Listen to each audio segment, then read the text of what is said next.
अस्सलाम वालेकुम, नमस्कार, सत श्री अकाल एंड गुड इवनिंग। मैं हूं आरजू कासमी और आप देख रहे हैं पॉइंट ऑफ व्यू। आज जी हमारे साथ हमें इंडिया से ज्वाइन किया है रामनिक सिंह मान साहब ने। आई होप मैंने नाम ठीक लिया है। Thank you so much sir कि आपने ज्वाइन किया और बहुत हमेशा अच्छा लगता है आपसे बात करके। और आज हम सर थोड़ा बात करेंगे, जैसे कि आप जानते हैं कि इमरान खान साहब ने आज एक स्पीच की है, एक जो नेशनल सिक्योरिटी डायलॉग हमारे यहाँ शुरू हुआ है उसमें उन्होंने कहा कि पीस टॉक पे भी बात हुई, तो कहा कि भारत को पहल करनी पड़ेगी। सबसे पहले आप इस पे बताइए कि आपको क्या लगता है कि वाकई भारत को पहले आगे बढ़ना पड़ेगा? पहले तो सत श्री अकाल, नमस्ते, जय हिंद सभी दर्शकों को। और देखिए, जहां तक ताल्लुक है भारत की पहल का, तो मैं समझता हूं कि there is a lot that needs to be taken into account. जहां तक पाकिस्तान का ताल्लुक है, जहां तक इमरान खान साहब का ताल्लुक है, जहां तक इनकी हुकूमत का, इनकी कयादत में फौज का किस तरीके से रोल है, आपके मुल्क के अंदर जो नॉन स्टेट एक्टर्स आपके पाले हुए हैं उनका क्या रोल है, इन सब चीजों के ऊपर कहीं ना कहीं पहले आपको खुद तवज्जो देनी पड़ेगी। जैसा कि मैंने आपके साथ मेरे पिछले डिस्कशन में कहा था कि पाकिस्तान की जो आंतरिक स्थिति है, जो इंटरनल मैटर्स हैं, उनको आपको खुद रिजॉल्व करना पड़ेगा। ये कहने भर से काम चल नहीं जाएगा कि साहब हमारे मुल्क के अंदर 30-40 हजार टेररिस्ट हैं, दहशतगर्द हैं। ये बात इमरान खान साहब को खुद भी एक बार कौम के आगे, जो पाकिस्तानी कौम है उनके आगे आके वाजे करनी पड़ेगी कि पिछली दफा जब उन्होंने कहा था कि हमारे मुल्क के अंदर 30 से 40 हजार दहशतगर्द हैं, उन दहशतगर्दों का क्या हुआ, उन 40 हजार लोगों का क्या हुआ। एक बहुत बड़ा नंबर होता है, एक बात है। दूसरी बात है, जहां तक भारत का संदर्भ है, जहां तक भारत का विषय है, भारत ने शुरू से कहा है कि साहब there will be no dialogue with Pakistan unless they bring in some corrective measures. जब तक कहते हैं ना, बम, बंदूक और बारूद की गूंजों के बीच में कभी ताल्लुकात सुधर नहीं सकते, अब कभी बात नहीं हो सकती। और एक बात हमेशा चलती आई है सीबीएम की, कॉन्फिडेंस बिल्डिंग मेजर्स की। तो कॉन्फिडेंस बिल्डिंग मेजर्स से भी हम लोग अब बियॉन्ड आ चुके हैं। मैं समझता हूं कि जो आपके मुल्क के अंदर नॉन स्टेट एक्टर्स हैं, जिन्होंने भारत के खिलाफ क्राइम्स परपेट्रेट किए हैं इंडियन सॉइल के ऊपर, और उनकी प्लानिंग और उनकी एग्जीक्यूशन किस तरीके से होगी वो पाकिस्तान में बैठ के प्लान की है। वो चाहे जकीरुर रहमान लखवी हो, चाहे वो हाफिज सईद हो, चाहे वो दाऊद इब्राहिम हो, या ऐसे अनेकों अनेक लोग हैं जिनके विषय में हम बार बार आपको डॉर्जियस पे डॉर्जियस देते गए। आप लोगों ने कुछ किया नहीं। लखवी का तो ये हाल था कि साहब उसको कहने के लिए तो कैद थी, और उसकी फैमिली प्लानिंग कहीं नहीं है। उसका उसका अपना कुंबा बढ़ता चला गया, उसके बच्चे पैदा हुए जेल में से। तो मैं समझता हूं कि एक आई वॉश जो है उससे आपको बाहर निकलना पड़ेगा। और अगर वाकई में, अगर हकीकत में जो आज इमरान खान साहब की जो तकरीर थी उसके अंदर अगर वो वाकई में सीरियस है इन चीजों को लेके, तो that seriousness should actually reflect. वो कहते हैं ना कि action speak louder than words. तो ये शब्दों के हेरफेर में, और ये कहते हैं ना कि बातों की जलेबियां बनाने से बेहतर ये है कि कुछ वो करके दिखाएं ग्राउंड के ऊपर, जिससे कि इस बात के ऊपर यकीन हो कि इमरान खान साहब वाकई में सीरियस हैं। और मैं आपको बताता हूँ, ये सीरियसनेस का जो मुजाहरा है ना, वो एक्शन से होगा। ये कहने भर से नहीं हो जाएगा कि साहब भारत को पहल। अरे भाई, भारत ने तो पहल की 99 में। भारत ने पहल की तो आपने उठा के कारगिल कर दिया लाहौर डिक्लेरेशन के बाद। जब मोदी साहब गए आपके पास तो आपने उठा के पठानकोट कर दिया। आप लोग मानते कहाँ हैं? और आपके ना एक चीज और बड़ी महत्वपूर्ण, बहुत जरूरी, एक मैं समझता हूँ इंपॉर्टेंट है कि आपके मुल्क में अगर डायलॉग की बात करते हैं, डायलॉग किया किससे जाए, ये बात तो वाजे हो ना पहले, कि फौज से बात करनी चाहिए या आपकी जो हुकूमत है उससे बात करनी चाहिए। क्योंकि एक बड़ा मेजर डिस्कनेक्ट है। ये एकता दिखाते तो हैं, पर कहीं देखिए क्या होता है कि लाइक आज बड़े एक्सटेंसिवली उन्होंने क्लाइमेट चेंज के ऊपर, इकोनॉमी के ऊपर, सेंट्रल एशिया के रूट्स खोलने के लिए, अफगानिस्तान के रास्ते से सेंट्रल एशिया को टच करने के लिए दो बड़े इकोनॉमिक जायंट्स इंडिया और चाइना की बातें करी, बहुत सारी बातें करी इमरान खान साहब ने आज। आप क्योंकि पैनी नजर रखते हैं, आप जर्नलिस्ट हैं, आपके मुल्क के अंदर कैसे काम करती है जो सियासत है और पॉलिटिशियन, सियासतदान कैसे काम करते हैं, पर जितना हम दूर से बैठ के देखते हैं, मुझे ये समझ में आता है कि बहुत सी चीजें आपके मुल्क में सिर्फ कहने के लिए कह दी जाती हैं। उनके ऊपर अगर अमल किया जाए, आपकी स्टेट पॉलिसी आज तक इकोनॉमी के ऊपर फोकस क्यों नहीं हुआ? आज आप 4 मिलियन टन गंदुम यानी कि वीट आप इंपोर्ट कर रहे हैं। आपके मुल्क में जो चूल्हों पे चढ़ती दाल है वो 70% आपके बकौल आपके जो वजीर आजम है उनके वो इम्पोर्ट की जाती है। कॉटन यार्न की शॉर्टेज आपके मुल्क इकोनॉमी के ऊपर फोकस क्यों नहीं करती? और इकोनॉमी के ऊपर फोकस कौन कर रहा है? फौज। आपकी पाक फौज है, वो अपनी फौजी फाउंडेशन है, उनके बड़े बड़े जर्नैल हैं, ये पिज्जा चला रहे हैं, पता नहीं क्या क्या फैक्ट्रियां चला रहे हैं। इकोनॉमी के लिए तो ये अपने आप को तंदुरुस्त करते जा रही है आपकी फौज, बट जो आपकी आवाम है उसके तो नोच नोच के मांस भी खा लिया, हड्डियों के अंदर से गुद्दा निकालेंगे। देखिए ये एक मैं हमेशा कहता हूँ ना कि आपकी प्रायोरिटीज ठीक नहीं है as a nation, as a country, your priorities are very misplaced. और इंडिया से आप बात कीजिए, अच्छी बात है, बात कीजिए, बट जो कंडीशंस है उनको फुलफिल तो कीजिए। जो नॉन स्टेट एक्टर्स आपकी कंट्री में हमने जो पॉइंट आउट किए हैं, आप अगर इंडिया को हैंड ओवर नहीं कर सकते तो आप उनको कम से कम एक ट्रायल देके उनको पनिश तो कीजिए।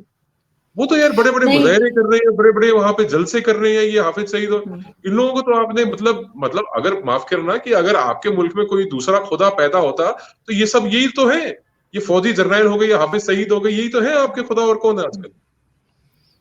नहीं, बहुत हद तक मैं आपकी बात से एग्री करूंगी, लेकिन यहाँ पे एक रमनिक जी, एक चीज और है कि इमरान खान साहब ने कहा कि हम कश्मीरियों की स्ट्रगल को पूरा सपोर्ट करते रहेंगे, और यूनाइटेड नेशन ने भी उनको गारंटी दी है कि वो पाकिस्तान के साथ खड़ा होगा और उस चीज में पाकिस्तान का साथ देगा। ये दोनों चीजें वैसे तो देखा जाए तो इंडिया और पाकिस्तान के फेवर में है कि कश्मीर का इशू सॉल्व हो जाए, लेकिन एक तरफ जो है वो कहा यह जाता है कि पाकिस्तान से आप लोग कहते हैं, मुसलसल कहते हैं कि टेररिस्ट भेजे जा रहे हैं, पाकिस्तान इस बात से इनकार करता है। तो आपको क्या लगता है कि ये चीज क्यों कंट्रोल में नहीं आ रही गवर्नमेंट के, चाहे वो पाकिस्तान की हो या भारत की हो? आपकी एजेंसीज हैं, आपकी फौज हमसे बड़ी है, तो फेंसेस भी लग चुकी हैं, तो आखिर ये चीज फिर कंट्रोल में क्यों नहीं आ रही? क्योंकि ऑफ कोर्स स्टेट इसमें इन्वॉल्व नहीं है, ये बात बहुत बार कही है, और नॉन स्टेट एक्टर्स को जो आप कह रहे हैं तो बिल्कुल उनसे तो हम खुद भी तंग है, क्योंकि वो हमें भी भुगतने पड़ते हैं। लेकिन इसका क्या सोल्यूशन क्या है इसका, ताकि हमारे ऊपर जो फूड क्राइसिस हो, चाहे वो क्लाइमेट चेंज का इशू हुआ, वो भी इमरान खान ने आज जिक्र किया, तो उस पर काम कैसे होगा जब तक ये चीज यहाँ पे नहीं रुकेगी? देखिए, मैं कश्मीर पे थोड़ी सी देर में आता हूँ। पहले मैं ना जो आपके इंटरनल मसाइल हैं उनको एक दफा बड़ा दूर से हल्का सा ब्रश अप कर देते हैं, एक बार टचअप कर लेते हैं कि क्या चल रहा है। आप मुल्क के अंदर आबादी इस स्पीड से बढ़ रही है कि जिसके कहने नहीं है, और कॉन्ट्रासेप्टिव्स होते हैं, देयर आर सर्टेन मेजर्स जो इस्लाम में बैन है। वो कहते हैं कि आप कॉन्ट्रासेप्टिव नहीं यूज कर सकते, और जो अबॉर्शंस है वो नहीं कर सकते, कोई लिमिट नहीं है। आप तो कहते हैं कि साहब माफ करना, मतलब आपसे मेरी मुराद है कि यहाँ पे भी ऐसे लोग हैं जो कहते हैं कि साहब ये तो अल्लाह की देन है, आ रही है तो आ रहे हैं भैया, आ रही ऐसे थोड़ा आ रहे हैं, ये तो सारी दुनिया को पता कैसे आते हैं, और उसके ऊपर कोई लगाम ही नहीं है। अब लगाम नहीं, अगर आपके पास फूड सिक्योरिटी के लिए आबादी आपकी बेतहाशा बढ़ती चली जाएगी, आपको फूड सिक्योर तो करना पड़ेगा ना गरीबों के लिए। और आज इमरान खान साहब बात कर रहे थे सब्सिडीज को लेके कि जी हम टारगेटेड सब्सिडीज देंगे, गंदम के ऊपर सब्सिडी देंगे। अरे भगवान, तुम अपनी पहले आबादी को कंट्रोल कर लो, और सब्सिडीज को अगर आप देंगे तो आईएमएफ आपको अगली किस्त नहीं देगा जो 500 मिलियन की आपके पास आनी है, क्योंकि दे डिनाउंस सब्सिडीज। वो कहते हैं आपके मुल्क में टैक्सेस क्यों बढ़ रहे हैं, आपके मुल्क में बिजली क्यों महंगी हो रही है, आपके मुल्क में गैस क्यों महंगी हो रही है, आपके मुल्क में गंदम क्यों महंगी हो रही है, बिकॉज आपकी ये सारी चीजें हैवीली टैक्स्ड है। और ये टैक्स ऐसा नहीं कि इमरान खान अपनी फ्री विल से लगाता चला जा रहा है, इमरान खान के ऊपर दबाव है, और वो दबाव फाइनेंशियल प्रेशर्स हैं, क्योंकि आपने किस्तें भरनी है। ईएमआई कहते हैं ना, हर महीने किस्त भरनी है आपने, जो आप लोन लेके बैठे इतने बड़े बड़े, आपको हर बार किस्त भरनी है। तो आपकी फाइनेंशियल पॉलिसीज, आपकी फिस्कल जो मैनेजमेंट है, आपकी fiscal policies, they should be in accordance with how the world aspects. जो एक पैसा देने वाला व्यक्ति है, या कंपनी है, या मुल्क है, या कोई भी बैंक है, कोई ऑर्गेनाइजेशन है, वो आपको उस कंडीशन पे पैसा देगी कि आप डिफॉल्ट ना करें। ठीक, ये तो हो गई पहली बात आबादी के लिए। दूसरी बात फूड सिक्योरिटी। जब आप अपना 70% दाल इंपोर्ट कर रहे हैं, 4-4 मिलियन टन आपको गंदम इंपोर्ट करनी पड़ती है, आपकी इकोनॉमी का जो हाल है। आपके पेटा के चेयरमैन है मोहम्मद अहमद। मोहम्मद अहमद क्या कहते हैं साहब कि इमरजेंसी में हमारे को कॉटन यार्न इंपोर्ट करनी पड़ेगी, आप ये हिंदुस्तान के साथ जो हमारे बॉर्डर हैं वो गेट खोल दीजिए, हमारे को एक्सपोर्ट टारगेट्स हमारे मीट नहीं होंगे, हमारी इंडस्ट्री कोलैप्स कर जाएगी, हमारी इंडस्ट्री वेंटिलेटर के ऊपर है। बिल्कुल, ये न्यूज मैंने भी देखी थी, एग्जैक्टली ये न्यूज देखी थी मैंने भी, क्योंकि इंडिया से ही करेंगे जी। हाँ, तो अब क्या होता है साहब, आपने इंडिया से ये तवक्को रखी कि वैक्सीन भी इंडिया से आएगी, चाहे वो गावी के रास्ते आए।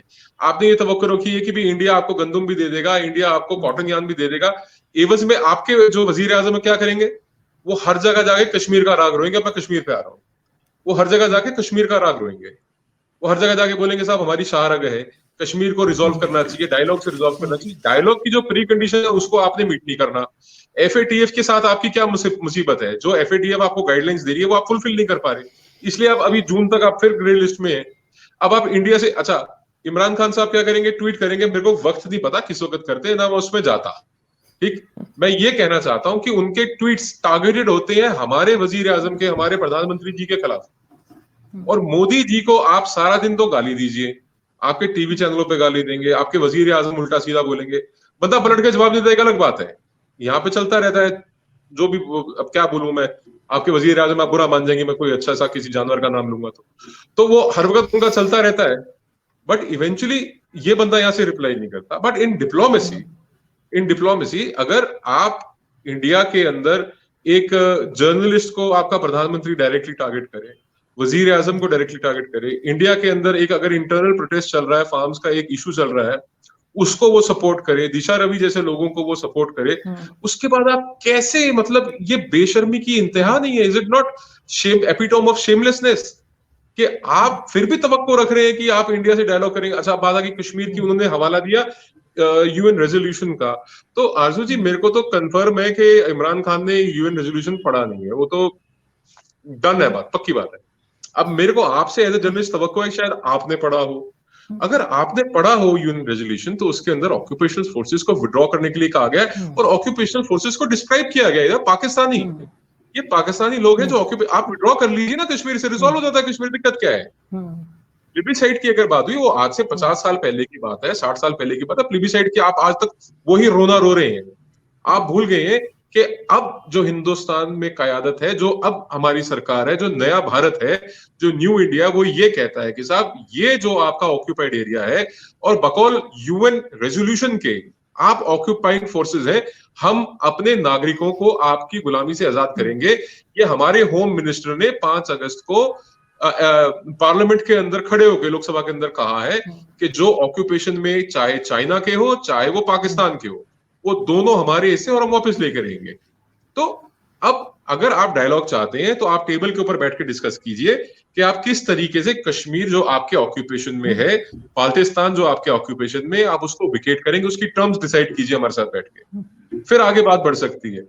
अमन की बात जहां तक है, आपने सीज फायर के लिए एक अप्रोच किया, डीजीएमओस दोनों कंट्रीज के बैठे और वो जो हमारा सीज फायर का एग्रीमेंट था उसको हमने रिवाइव किया। सीज फायर तब तक चलेगा जब तक आप दोबारा अगली खेप, अगली किश्त जो है आपके वहां से आने वाले दहशतगर्दों की, उनको कवर फायर देने के लिए आप जब तक अपने फायर नहीं खोलते तब तक ये चलता रहेगा। मैंने आपको पहले कहा था ये 3 दिन 30 दिन 3 महीने 3 साल 30 साल कोई दिक्कत नहीं है इसके अंदर। हम लोग भी कोई बहुत खुश नहीं है कि गोली चलती है तो नाम पूछ के या वर्दी देख के लगती नहीं है, तो लग जाती है, सिविलियंस को भी लगती है, और उस तरफ भी तो हमारे ही लोग हैं, आपके ऑक्यूपेशन में वो अलग बात है। तो ये चीजें इमरान खान साहब को कहीं ना कहीं समझनी पड़ेंगी कि डायलॉग, इकोनॉमी और national security, relations with your neighbours, चाहे वो आपके ईस्ट पे हो चाहे आपके वेस्ट पे या आपके नॉर्थ पे हो, आपने कैसे मेंटेन करने हैं। अगर आप देखिए, उन्होंने एक एग्जांपल दिया पहले, काफी पहले मैं सुन रहा था, उन्होंने जर्मनी और जापान का बॉर्डर एक साथ कर दिया था।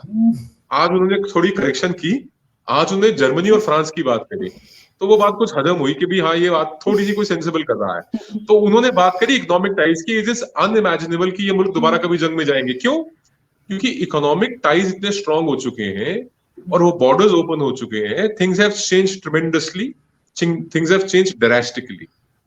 कई मुल्क ऐसे हैं जो आपके साथ रिलेशन ही नहीं रखना चाहते। There are many countries. और जहां पे अभी श्रीलंका की बात हुई तो ग्रेटेस्ट अचीवमेंट, माफ करना इमरान खान साहब अभी श्रीलंका गए थे, वो पार्लियामेंट में तो उनको खिताब करने की इजाजत नहीं दी, they did not allow to address the parliament. But वहां से आने के बाद क्या है कि वो बुर्का बैन कर रहे हैं on the basis of national security, कि ये राष्ट्र की सुरक्षा को मद्देनजर रखते हुए कि हम बुर्गे के ऊपर बैन कर रहे हैं। ये इमरान खान साहब की अचीवमेंट है। श्रीलंका से आके, इनको भेजिए आप सारे मुल्कों में बुर्का बैन करवा के आएंगे ये। तो मेरा मेरा मतलब ये है कि he may be a formerly good cricketer, you know, bowler अच्छे हो सकते हैं ये। इनका दूसरा क्वालिटी है कि चलिए मैं पर्सनल नहीं कमेंट करूंगा, बट ठीक है, पर्सनल लाइफ में ये बतेरे चेंजेस लेके आए अपने 1 2 3, वो एक अलग विषय है, मैं उस पर भी नहीं जाता। बट एज अ स्टेट्समैन, है ना, as a leader of a country, इनका फोकस होना चाहिए था इकोनॉमी के ऊपर। आप जब तक कश्मीर का रट्टा लगाते रहेंगे, सबको पता है, सारी दुनिया को पता है, हिंदुस्तान और पाकिस्तान के बीच में एक ही मसला है, occupation of Kashmir by Pakistan, end of the story. आप विड्रॉ कर जाइए। एसेशन ट्रीटी महाराजा हरि सिंह ने किसके साथ साइन की थी? इंडिया के साथ साइन की थी, आपके साथ साइन की। जब इंडिया के साथ साइन की थी, अगर एक जूता भी अगर आपका, एक बूट भी अगर आपका कश्मीर की जमीन के ऊपर है, तो then you are occupational force. इसके अंदर कोई डाउट ही नहीं होना चाहिए। तो यूएन रेजोल्यूशन भी यही कहता है आनंद जी। नहीं, आप बिल्कुल ठीक कह रहे हैं। और स्पेशली इसमें जो है वो जो पॉपुलेशन की आपने बात की है, शुरू में तो बिल्कुल उसके ऊपर बहुत ज़रूरत है, लेकिन प्रॉब्लम वही है कि यहाँ पे वो जो religious, so called religious scholars जो हैं वो नहीं सुनते, वो बात ही नहीं करने देते इसके ऊपर। और ये जो यूरोपियन कंट्रीज की एग्जांपल्स दी जाती हैं, स्कॉलर सुने ना सुने, आपकी आवाम तो सुने। तो पब्लिक भी तो उसी में से निकल कर आ रही है ना सर, वही जहालत पब्लिक के अंदर भी है। आपके यहाँ पे ना वुमेन एम्पावरमेंट की इतनी कमी है Arjun ji. I think not every woman is as free as you are or is as vocal as you are on women rights and women issues. मैं मतलब आप ये मान के चलिए कि अगर एक 13 साल की बच्ची को जबरदस्ती कन्वर्ट करके उसके साथ एक बुढ़ा आदमी निकाह करता, मतलब बेशर्मी करता है। उसकी पोती की उम्र की लड़की है यार। इस्लाम ये सिखा रहा है आपको, ये सिखा रहा है इस्लाम कि बच्चे पे बच्चे पैदा करे, जो तुमसे तरबियत दी जाए ना दी जाए, तालीम दी जाए ना दी जाए, तुम उनको एजुकेट कर सकते हो या नहीं कर सकते। आप उनको एक अच्छा मुसलमान, तो चलो बात की बात है, आप उनको अच्छा शहरी बना रहे हो या नहीं बना रहे हो? Are they even becoming good citizens?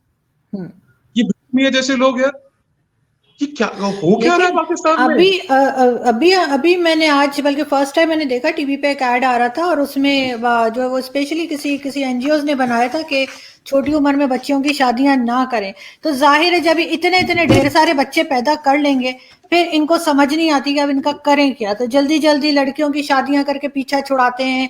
और इसी तरीके से फिर ना जॉब्स होती हैं और ना ही कोई और काम होता है देने के लिए। लेकिन इस चीज के ऊपर हमारे यहाँ मुल्ला माफिया जो है वो बोलने ही नहीं देती। अर्जुन जी, मैंने आपको पहले भी एक बार शायद बताया था, हमारे मुल्क की जो रिवायत है वो है यत्र नार्यस्तु पूज्यन्ते रमते तत्र देवता। जहां पे औरतों की पूजा की जाती है, इज्जत की जाती है, वहीं पे देवताओं का, भगवान ईश्वर अल्लाह खुदा का वास वहीं पे होता है जहां पे इज्जत की जाती है। आपके मुल्क में, माफ करना, अगर ये क्राइटेरिया अप्लाई किया जाए तो आपके मुल्क में ना तो खुदा, भगवान, अल्लाह, ईश्वर कुछ नहीं है, क्योंकि आपके मुल्क में औरतों की इज्जत नहीं की जाती। ठीक है, तो आप कहीं ना आपके मुआशरे के अंदर, आपके कौम के अंदर, आपके लोगों को सोचना पड़ेगा। और ये ना, मतलब ऐसा नहीं है कि सिर्फ कि ये जो तशद्दुद है ये हिंदू और सिख लड़कियों के ऊपर की जा रही है, उनके ऊपर तो खैर बहुत ज्यादा ही किए जा रहे हैं।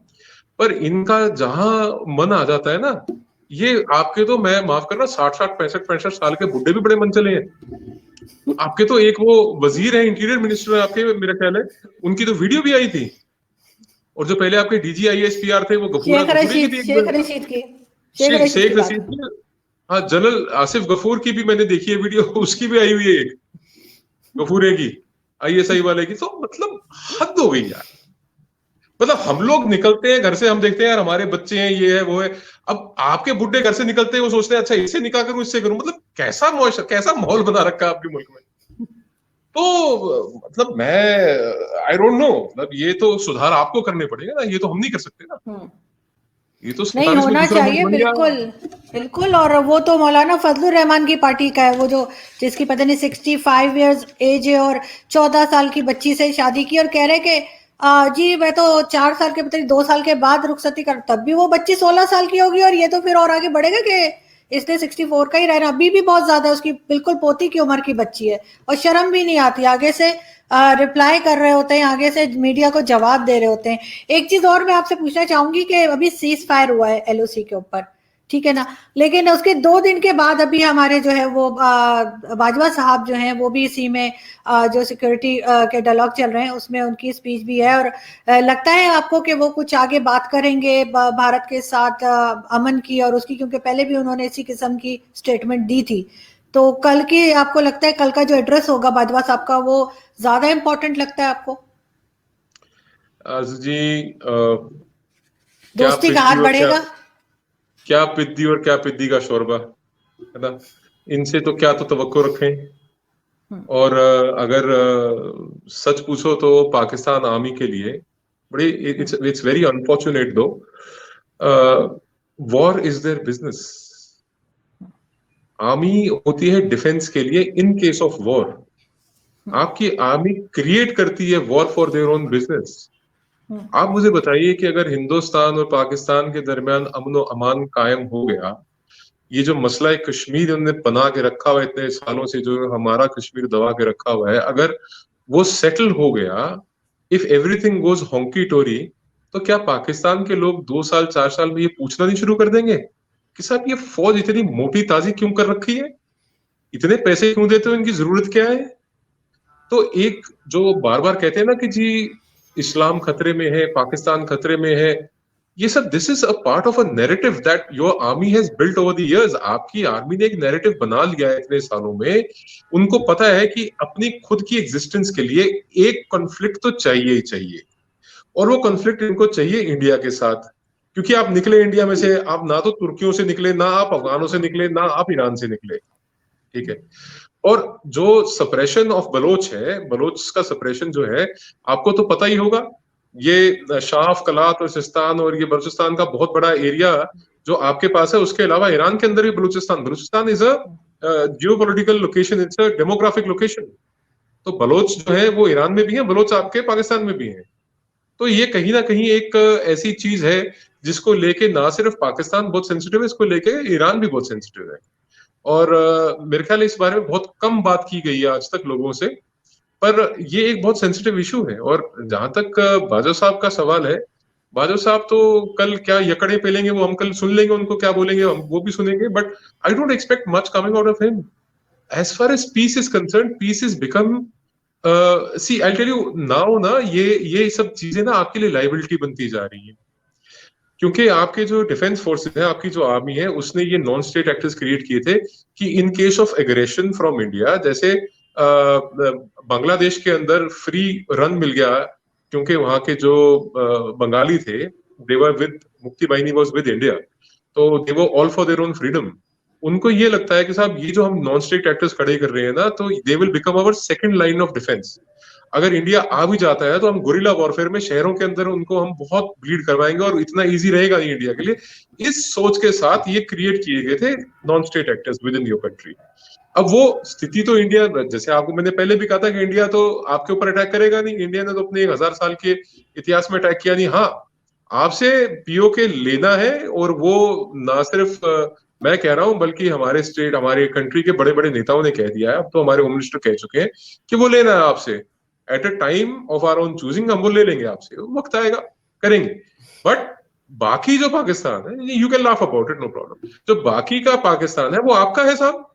उसको कैसे आपने कंट्रोल करना है, कैसे आपने मैनेज करना है, अपनी पॉपुलेशन को, अपनी आवाम के पेट में दाने आपने कैसे डालने हैं, अपनी आवाम के लिए बिजली, गैस, और ये जो ट्रांसपोर्टेशन है, और ये जो रहने के लिए जगहें हैं, वो आपने कैसे पूरी करनी है, दैट्स योर प्रॉब्लम। वो तो आप लोगों ने देखना है। तो बाजवा साहब के बयानों से मेरा नहीं ख्याल कि ये जरूर है कि बाजवा साहब इमरान खान को कितना कॉन्ट्राडिक्ट करते हैं कल, या कितना उनकी हाँ में हाँ मिलाते हैं कल, वो एक बार वो देखने को बने, वो देखेंगे, that will be interesting to see. बिल्कुल। लेकिन एक चीज और इमरान खान साहब ने कही कि भारत जो है वो हमें आगे नहीं बढ़ने दे रहा, और वो जो हमें जो भी क्लाइमेट चेंज के हवाले से उन्होंने बात की, उन्होंने फूड क्राइसिस के हवाले से बात की, तो उसमें उनका कहीं ना कहीं ये भी कहना था कि भारत जो है वो चाहता है कि मतलब पाकिस्तान आगे ना बढ़ पाए। तो इस पे आप क्या कहेंगे? बाकी आपने जो बात की आज़ाद कश्मीर की, तो सर मुझे बिल्कुल उस वक्त वाकई में मैं हंस रही थी, क्योंकि मुझे नहीं लगता कि हमारी फौज इतनी कमजोर है कि वो आपको आजाद कश्मीर लेने देगी। सर हमने भी चूड़ियां नहीं पहनी, मैंने तो वाकई में नहीं पहनी हुई। देखिए देखिए, एक था हमारे हमारे राष्ट्र कवि रहे हैं रामधारी सिंह दिनकर। तो दिनकर जी की एक रचना थी रश्मि रति। उसमें एक उसके अंदर एक चैप्टर है, उसको कहते हैं कृष्ण की चेतावनी। तो कृष्ण की चेतावनी की पंक्तियों में मैं आपको कंक्लूसिवली बता देता हूँ क्या है। कहते हैं कि वर्षों तक वन में घूम घूम बाधा विघ्नों को चूम चूम सह धूप घाम पानी पत्थर पांडव आए कुछ और निकल। सौभाग्य न सब दिन सोता है, देखें आगे क्या होता है। देखते हैं आगे क्या होता है। और बिल्कुल, आपकी लेकिन सर फौज जो की भी हो चूड़ियां तो कश्मीरियों के लिए। बहरहाल सुनिए, आपकी फौज ने चूड़ियां तो नहीं पहनी, मेरे को आई एम श्योर कि उनकी यूनिफॉर्म का हिस्सा चूड़ी नहीं होगा। और हाँ, उनकी बहरहाल पतलूनें जरूर उतरवाई थी। 93,000 थे, कुछ थोड़े से नहीं थे, काफी थे। और मौका आएगा दोबारा तो आपको वो भी दिखा देंगे, वो भी दिखा देंगे। आ लेकिन जाएगा मौका, सर क्या कुछ समझते भी हो, लेकिन सर कश्मीरियों के लिए अच्छा होना चाहिए। और अब ये सर अब यहाँ पे भी टाइम हैं। चेंज हो गया, अब ये मैं सहमत हूँ। 71 नहीं है और फौज भी 71 वाली नहीं है। क्या बात है, शानदार है ना। 71 तो नहीं है, पर आपकी फौज वो 71 से बदतर हालात में है। ये बन गए व्यापारी, ये बन गए धन्ना सेठ। ये फौज कहाँ है? फौज का काम क्या होता है बताइए मेरे को। इन एनी कंट्री आर्मी का काम क्या होता है? आप ज्यादा दूर मत जाइए, आप इंडिया में फौज कैसे काम करती है, कैसे ऑपरेट करती है, आप देखिए। Very professional army. आज army is a very professional army. यहाँ पे कोई धंधे, यहाँ पे कोई ये कॉर्नफ्लेक्स डाइपर और ये सैनिटरी नैपकिन नहीं बना रही हमारी फौज। ठीक है ना। हमारी फौज कर रही है अपना काम जो उसको करना चाहिए। और सर ना ही बिजनेस तो कभी हर फौज हमारी फौज करती है में सर, सारी दुनिया नहीं की नहीं, कौन कहता है, बिजनेस करते कौन हैं। कहता है। ठीक है, ये थोड़ा कुछ और कर लेते हैं, वो शायद हथियार वगैरह बनाते हैं। मैंने तो यही सुना है कि सारी दुनिया की, maybe I am wrong, लेकिन मैंने यही सुना है सारी दुनिया की आर्मी जब रिटायर होते हैं तो कुछ ना कुछ उनका बिजनेस होता है। तो क्या हो गया सर अगर हम थोड़े से डायपर बना लेते हैं और सीमेंट बना लेते हैं, अच्छी बात है ना। ये रिटायरमेंट के बाद देखिए, ये बड़ा सर अब दिलचस्प तो है, पिज्जा मैं भी आपको बनाते बताऊं। हैं, पिज्जा भी है हमारे पास, पिज्जा का आइटम भी है। हाँ, वो पापा जॉन है ना आपके अच्छे। पापा जॉन तो एक ग्लोबल चेन बना रही है। पर वो किस कॉस्ट पे आरजू जी? आपकी हम्म। कौम की कॉस्ट पे। यानी कि एक जर्नैल को आप पोस्ट रिटायरमेंट सेटलमेंट के लिए, और आप एक जर्नैल को इन सर्विस इतना फ्री रन दे देते हैं कि जो आपकी कौम के हिस्से का पैसा है, वो जो पाकिस्तान की सड़क के ऊपर बैठ के एक गरीब आदमी अपना बच्चा बेचने की कोशिश कर रहा था कि जो बाकी बचे हुए उनका मैं पेट भर लूं, उनकी कॉस्ट पे ये फौज है आपकी। लाख लानत ऐसी फौज के ऊपर, किसी की जेब काट के, जो आपके बच्चों का, जो आपकी कौम की जो आने वाली पुश्तें, जो नस्लें हैं, उनके हिस्से का पैसा खा के अपने पेट भर रहे हैं, अपनी तिजोरियां भर रहे हैं। ऐसी फौज, ऐसी फौज भगवान ना किसी मुल्क को दे। और रही बात, नहीं। आपने कहा ना कि हमारी फौज, सुनिए, आपने कहा ना हमारी फौज बैठी है। तो मैं आपको बता दूं, आपकी फौज ने तो बहरहाल चुड़ियां नहीं पहनी, पर मेरे को अपनी फौज पे इतना कॉन्फिडेंस है कि जिस दिन पॉलिटिकल विल हुई, जिस दिन इशारा कर दिया गया ना, they will deliver. Our army has delivered. History के अंदर कोई ऐसा कंफ्लिक्ट नहीं रहा जहां पे हमारी आर्मी ने डिलीवर ना किया हो। From the time of the British Indian army till today 2021 तक our army is very capable. आपने देखा ना चीनी कैसे भागे, देखा ना कैसे भागे। आपकी पाक फौज भी भागती नजर आएगी। पॉलिटिकल विल जिस दिन होगी ना, जिस दिन बंदूकों और तोपा का मुंह आपकी तरफ खुल जाएगा ना, उस दिन भागेंगे, उस दिन नहीं भागेंगे। सर, जो जो हमारे रिटायर्ड जनरल्स हैं जिन्होंने करप्शन केसेस किए, जिनके बाहर प्रॉपर्टीज हैं, जिन्होंने पापा जॉन्स पिज्जा टाइप इस तरह की चीजें बनाई, उनपे तो बिल्कुल मैं उनके बिल्कुल अगेंस्ट हूँ। लेकिन बाकी जो हमारे फौजी हैं जो एलओसी पे खड़े अपनी जानें दे देखिए रहे हैं, मैं सबको छोड़ के उनका उनके साथ में खड़ी हूँ। और आई आई देखिए विश कि पीस हो, ताकि देखिए दोनों तरफ के फौजियों का नुकसान ना हो। वो बेचारे तो मुझे बिल्कुल मासूम से लगते हैं, देखिए चाहे वो इधर के मैं हों चाहे आपको वो उधर। मैं, मैं आपको एक बात बताता हूँ। एक सोल्जर की ना, एक एक फौजी की जिम्मेवारी होती है अपने मुल्क की रक्षा करना, हम्म। चाहे उसको करते हुए उसको अपने प्राणों की आहुति देनी हम्म। पड़ जाए। और मैं आपको 99 कारगिल कॉन्फ्लिक्ट में आपको कैप्टन कर्नल शेर खान की मैं बताता हूँ। कैप्टन कर्नल शेर खान को जो मेरे ख्याल निशान इम्तियाज दिया है आपने, हाईएस्ट मिलिट्री ऑनर है। जी। हमारे इंडियन कर्नल, हमारे फौजी थे, मेरे ख्याल कर्नल संधू, उनकी I am not sure colonel Sandhu थे या सिद्धू थे, उनकी रिकमेंडेशन के ऊपर हाईएस्ट तो निशान उनको, हैदर है मेरा ख्याल है। हाँ, तो निशान हैदर मिला उनको। हम्म। फिर उनको निशान हैदर मिला है, कैप्टन कर्नल शेर खान को। तो ऐसा नहीं है कि हमारे से अगर कोई दुश्मन लड़ता है और वो बहादुरी दिखाता है, उसको एक्नॉलेज भी करते हैं। हमारी हमारी फौज शेरों की फौज है, हम लोग शेर है। हम गीदड़ों की तरह छुप के नहीं आते, हम शरेआम, और अगर कोई शेर की तरह लड़ता है ना तो उसको एक्नॉलेज भी करते हैं। वो पठान का बच्चा था, अच्छा लड़ा वो, और उसकी इज्जत और उसकी शोहरत हो पाकिस्तान के अंदर, उसको रिकॉग्निशन मिले, इस चीज को इंश्योर किया गया। और ऐसा नहीं है कि अबैंडन कर रहे हैं, वहां पे आके पाकिस्तान के झंडे डाल डाल के 99 में 99 में कारगिल में दफन हमने करे हैं। हमारे हर एक रेजिमेंट के अंदर पंडित, मौलाना और ग्रंथी पाठी होते हैं, तो मौलाना को बुला के प्रॉपर बरियल विद रिस्पेक्ट किया गया। तो ये चीजें आप छोड़ दें कि आपकी फौज बहुत मजबूत है, आपने कहा, मैंने मान लिया, आपने सुन ली बात को, पर इनका एक बार ट्रैक रिकॉर्ड तो उठा के देखो ना। 71 की बात छोड़ दो, आप 99 रिसेंटली आ जाओ ना, तब तो इन्होंने अपने फौजियों की, जो जिनके आईडी कार्ड थे, जो बावर्दी थे एनएलआई के, नॉर्दर्न लाइट इन्फेंट्री के, जो बावर्दी आपके अफसर थे, बावर्दी आपके जो जवान थे, उनकी लाशें लेने से मना कर दिया, उनको शहादत, उनको they denied them the right of last honour, उनकी शहादत को रिकॉग्नाइज नहीं किया, फिर आप कहते हैं हमारी। नहीं सर, खैर कारगिल वॉर तो बिल्कुल एक ब्लंडर था, बहुत बड़ा ब्लंडर था पाकिस्तान की तरफ से। इस बात को तो अब सब मानने भी लगे हैं, अब सब एक्सेप्ट कर रहे हैं इस चीज को। हेलो जी जी जी सर, मैं कह रही हूँ कारगिल वॉर तो बिल्कुल एक ब्लंडर था पाकिस्तान की तरफ से, और अब पाकिस्तान में भी इस चीज को लोग मानने लगे हैं, इस पे बात करने लगे हैं। लेकिन लास्ट में मैं बस यही पूछना चाहूंगी आपसे कि आपको लग रहा है कि अब थोड़ा सा चेंज आया है, पहले जो पब्लिक में स्पेशली, क्योंकि आप ट्विटर भी यूज करते हैं और सब, तो पहले जो लोग बिल्कुल नहीं बोलते थे पाकिस्तान में, अब थोड़ा थोड़ा बोलने लगे हैं, आवाज निकालने लगे हैं, चाहे वो स्टैब्लिशमेंट के बारे में हो, चाहे वो गवर्नमेंट को कह रहे हो। मैं फिर माफ करना, मैं, मेरा राब्ता जितना आपके मुल्क के लोगों से रहा है वो बहुत, जिसे कहते हैं ना, बढ़िया नहीं रहा है। तो हमारे यहाँ पे कहावत है कि अगर भैंस पूंछ उठाएगी तो वो, तो आपके मुल्क के लोगों का यही हाल है, वो मुंह खोलेंगे तो, समझ गए। मैं क्या कहूँ आरजू जी, अभी कल ही की बात है, वो आपके एक अब मैं क्या, नाम अच्छा नहीं लगता, वो फिर बोलेंगे कि रमनीक जो है वो कभी किसी का नाम ले लेता है, कभी किसी का।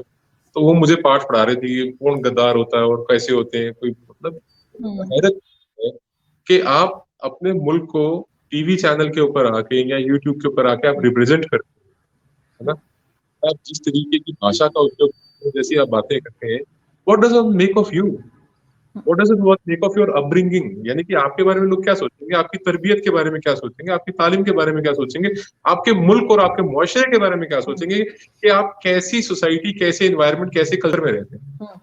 जो न्यूज़ेस हमारे पास आती हैं, जो हम सुनते हैं पाकिस्तान के बारे में, किस तरीके से जहालत की हद है। आपने खुद एडमिट किया अभी कि 13-14 साल की लड़की है, उसकी कह रहा है कि बधाई, मैं आज 66 का हूं तो मैं 68 में करूंगा। 70 साल की उम्र में तुम अल्लाह को याद करो भाई। हमारे यहाँ पे तो तीरथ पे निकल जाते हैं लोग एक उम्र के बाद, कि जी हमने 4 धाम की यात्रा करनी है, हमने तीरथ देखने, हमने भगवानों का दर्शन करने अलग अलग जगह जाके, और ये इनकी अभी शादियां नहीं खत्म हो रही, इनको लड़कियां भी चाहिए 13-13 साल की। मतलब कैसी हद है। आप मुझसे पूछ रहे हैं कि क्या फर्क है, मैं आपको बताता हूं कि मैं पहले भी कहा है आरजू जी, आपके मुल्क से बाहर कोई निकलता है ना पाकिस्तानी, तो उसको एक एक्चुअल शॉक लगता है कि यार हमारे को तो पाकिस्तान में ये पढ़ाया गया और ये एक्चुअल सच्चाई ये है और हिस्ट्री ये है। आपको अपने मुल्क की तारीख यानी कि हिस्ट्री को रीराइट और री रीड करना पड़ेगा। और मैं बार बार इस बात को कहता हूं कि तालीम और तरबियत दोनों अच्छी देनी पड़ेंगी, और एक sense of acknowledgement of mistakes, यानी कि जो गलतियां आपके मुल्क के सियासतदानों से, फौजियों से, या जो भी लोग क़यादत में रहे हैं, जो भी हुक्मरान रहे हैं, उनसे हुई हैं, उन गलतियों को एक्सेप्ट करके आपको करेक्टिव कोर्स पे आना पड़ेगा। भाई अगर आप गाड़ी और आपकी गाड़ी स्वे करके नीचे उतर रही है, तो जब तक आप उसको सीधा नहीं करेंगे स्टीयरिंग को, तब तक आपकी गाड़ी वापस पटड़ी पे या वापस सड़क पे कैसे आएगी। आप तो कहते हैं नहीं साहब ये सड़क नहीं, उस सड़क तो वो है, हमने तो जाना ही उस पे था। जब आप ट्रैक से नीचे उतर गए हैं, और मैं बार बार ये बात रिपीट करता हूँ आरजू जी, कि एक कांस्टेंट स्टेट ऑफ डिनायल है आपके मुल्क के अंदर। ये आपके जो, चाहे वो जो जिसे कहते हैं कि रिलीजियस लीडर्स हो गए, या कम्युनिटी लीडर्स हो गए, या पॉलिटिकल रिप्रेजेंटेटिव्स हो गए, इलेक्टेड रिप्रेजेंटेटिव्स हो गए, आपके एडमिनिस्ट्रेशन के लोग हो गए, आपके सियासतदान हो गए, आपकी मुल्क की फौज, ये जब तक लोग इन चीजों को एक्नॉलेज नहीं करेंगे कि हमारे यहाँ पे ये कुछ गलत हुआ और हमको इसको अब करेक्टिव कोर्स, अब तक कोई गुंजाइश नहीं है सुधरने की आपके मुल्क के अंदर। पीपल टू पीपल कांटेक्ट की बातें छोड़ दीजिए, हमारे को जरूरत नहीं है पीपल टू पीपल कांटेक्ट की। हमारे को इकोनॉमिक टाइज की भी आपके साथ जरूरत नहीं है, और प्रभु कृपा से, भगवान की कृपा से, ईश्वर की कृपा से आज हम दुनिया की तीसरी चौथी सबसे बड़ी इकोनॉमी है, और हमारे पास आज हम रशिया से ज्यादा हमारे पास फॉरेन रिजर्व्स हैं। आपका सारा का सारा फॉरेन रिजर्व तो इंपोर्ट पे खर्च हो जाता है। गंदम, कॉटन, दालें, तेल, सब गैस आप इंपोर्ट करते हैं। आपके मुल्क में जो भी कुछ थोड़ा बहुत बाहर से पाकिस्तानी कमा के बेचते भी हैं आपको, गल्फ से या कहीं से भी जो डॉलर्स आपके पास इनकम होती है, वो सारी तो आप यहाँ खर्च देते हैं। तो नेट तो आप नेगेटिव में जा रहे हैं ना। वो तो आपने सुधरना है। आप पहले ये कश्मीर सेंट्रिक पॉलिसी से पाकिस्तान सिटीजन सेंट्रिक पॉलिसी बनाइए। आपके मुल्क के अंदर जो भी पॉलिसी बनती है, चाहे वो फौज गवर्न करे, चाहे वो आपके पॉलिटिशियन सियासतदान गवर्न करे, चाहे वो स्टेट लेवल पे हो, चाहे वो फेडरल लेवल पे हो, it should be a citizen centric policy. आपकी हर एक पॉलिसी मेकिंग के सेंटर में ना, केंद्र बिंदु में पाकिस्तानी सिटीजन का हित होना चाहिए, उसके पर्सनल इंटरेस्ट होने चाहिए, आपके लॉन्ग टर्म गोल्स होने चाहिए कि कैसे आपने पॉवर्टी एलिवेशन करनी, कैसे आपने मुल्क में से गरीबी गुर्बत को खत्म करना है, कैसे आपने एजुकेशन सिस्टम को बेहतर करना है, मदरसों के ऊपर मत डिपेंड कीजिए, कैसे आपने अपने मुल्क में अपने लोगों के पेट में दाने डालने, उनके तन पे कपड़ा देना है, हर एक चीज को अफोर्डेबल बनाना है। ये जब तक आपके मुल्क के अंदर पॉलिसीज नहीं आएंगी, मतलब हम तो आपके लिए बैशिंग बैग रहे हैं ना, India has been a kid back for you. आप आए, आपने इंडिया को पंच मारे, इंडिया को इतना लगता तुम कहां से आगे कहां से चले जाते हो, बट आप लोगों के लिए तो सेंटर जो है ऑफ ग्रेविटी बन गया इंडिया, कि हमने इंडिया को टारगेट करना है, हमने मुकाबला इंडिया से करना है। आपका मुकाबला नहीं है इंडिया से, आपके लिए सेंट्रिक होना चाहिए पाकिस्तानी सिटीजन। आप उसके ऊपर कंसंट्रेट कीजिए, अमन अपने आप हो जाएगा। ये कहने की जरूरत नहीं पड़ेगी पाकिस्तान के वजीर आजम को कि साहब हमको India will have to take the first step. First steps आपने लेने हैं। आप पॉलिसीज दुरुस्त कीजिए, अपने आप अमन होगा। कैसे यूरोप की बात करते हैं, यूरोप में कैसे अमन हुआ? उन्होंने अपने शहरियों के बारे में, अपने सिटीजन के बारे में सोचना चाहिए, और मैक्सिमम बेनिफिट्स देने की कोशिश की गई। जो सिटीजन अर्न नहीं कर रहे उनको सोशल सिक्योरिटी, उनको मेडिकल सिक्योरिटी, उनको फूड सिक्योरिटी, सब पॉलिसीज वहीं से थी। बिल्कुल, और बिल्कुल सर, और हर चीज में तो हम यूरोप की एग्जांपल देते हैं, लेकिन यूरोप ये सब कुछ तभी कर पाया जब उनका पॉपुलेशन आप देखें कितनी कंट्रोल है। 2 बच्चे होते हैं, 1 होता है। यहाँ पे तो जब तक 4 ना हो वो कहते नहीं भाई ये तो मतलब घर में रौनक ही नहीं है। लेकिन ये है कि बिल्कुल मैं ये भी कहती हूँ 4 साथी के बच्चों की बात कर रहे हैं आप आरजू जी, 4 बीवियों की बात कर रहे हैं? 4 बच्चों की बात कर रही हूँ सर, मैं तो 4 से कम बच्चे ही नहीं देखे यहाँ पे किसी के। अच्छा। तो लेकिन ये कि आई होप कि यहाँ पे लोग जो हैं, क्योंकि हमारे पास जो इंडियन पैनलिस्ट आते हैं, मैं नहीं समझती कि हर बात वो गलत कह रहे हैं। बहुत सी बातें वो ऐसी हैं जो हमारे फेवर में जाती हैं, अगर हम उन चीजों को फॉलो करें और बिल्कुल भारत के साथ मुकाबला करना छोड़ के और सिर्फ पाकिस्तान के ऊपर फोकस करें तो शायद कुछ बन पाए। अपने आप और अमन हो जाएगा, अपने आप अमन हो जाएगा जब आप अपने सिटीजन के हित सोचेंगे। अगर इमरान खान ऊपर बैठ के ये सोचेगा कि मैंने 22 करोड़ पाकिस्तानी आवाम का बेनिफिट सोचना है, तो कश्मीर बैक स्टेज पे चला जाएगा। आर्मी की जो पॉलिसीज है वो बैक स्टेज पे चली जाएंगी। आईएसआई की जो खुराफातें हैं, आईएसआई की ये जो कॉन्स्पिरेसीज हैं, ये सब बैक स्टेज पे चली जाएंगी। और जब एक पाकिस्तानी उसके प्रधानमंत्री के लिए, उसके वजीर आजम के लिए सबसे इंपॉर्टेंट शहर बन जाएगा या सबसे इंपॉर्टेंट चीज बन जाएगा, अपने आप ठीक हो जाएगा। हमारे हिंदुस्तान में क्या हुआ था? 135 करोड़ भारतवासियों की बात करी मोदी जी ने, सबका साथ, सबका विकास, सबका विश्वास की बात करी मोदी जी ने। दूसरी बात है, पूर्ण बहुमत से तीसरी बार फिर आएंगे 24 में, कोई दिक्कत नहीं है।